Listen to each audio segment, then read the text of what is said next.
ছেলেকে দেওয়া একজন আদর্শ বাবার 15টি উপদেশ। 1. জুতো সেলাই বা রং করতে চাইলে মেরামতকারীর দোকানের সামনে পা বাড়িয়ে দিও না, বরং জুতোটা খুলে নিজে একবার মুছে দিও। 2. কখনো কাউকে কামলা, কাজের লোক বা বুয়া বলে ডেকো না। মনে রেখো, তারাও কারো না কারো ভাই, বোন, মা বাবা, তাদেরকে সম্মান দিয়ে ডেকো। 3. বয়স, শিক্ষা, পদ বা পদবীর দিক দিয়ে কেউ ছোট হলে কখনো কাউকে ছোট করে দেখো না, নইলে তুমিও ছোট হয়ে যাবে। 4.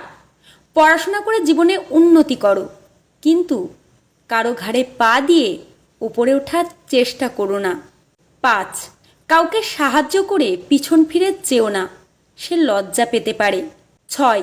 সবসময় পাওয়ার চেয়ে দেওয়ার চেষ্টা করো বেশি। মনে রেখো, প্রদানকারীর হাত সর্বদা উপরেই থাকে। 7. এমন কিছু করো না যার জন্য তোমার এবং তোমার পরিবারের উপর আঙুল ওঠে। 8. ছেলে হয়ে জন্ম নিয়েছ, তাই দায়িত্ব এড়িয়ে যেও না। 9. তোমার কি আছে তোমার গায়ে লেখা নেই, কিন্তু তোমার ব্যবহারে দেখা যাবে তোমার পরিবার কোথায় আছে। 10. কখনো মার কথা শুনে বউকে এবং বউয়ের কথা শুনে মাকে বিচারের কাঠগড়ায় দাঁড় করিও না, কাউকে ফেলতে পারবে না। 11.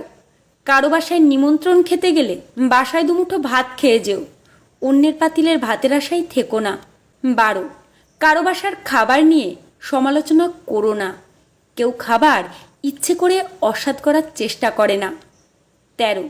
বড় হবার জন্য নয়, মানুষ হবার জন্য চেষ্টা করো। 14.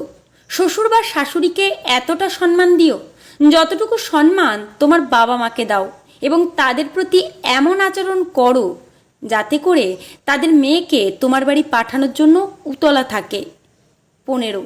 সবসময় ভদ্র ও নম্রভাবে চলো এবং কথা বলো, কিন্তু অন্যায়ের সাথে আপোষ করো না।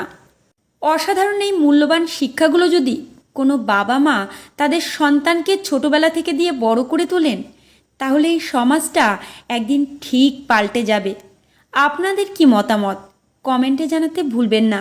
আর বাবার দেওয়া অসাধারণ এই উপদেশগুলো ভালো লাগলে শেয়ার করে দেবেন।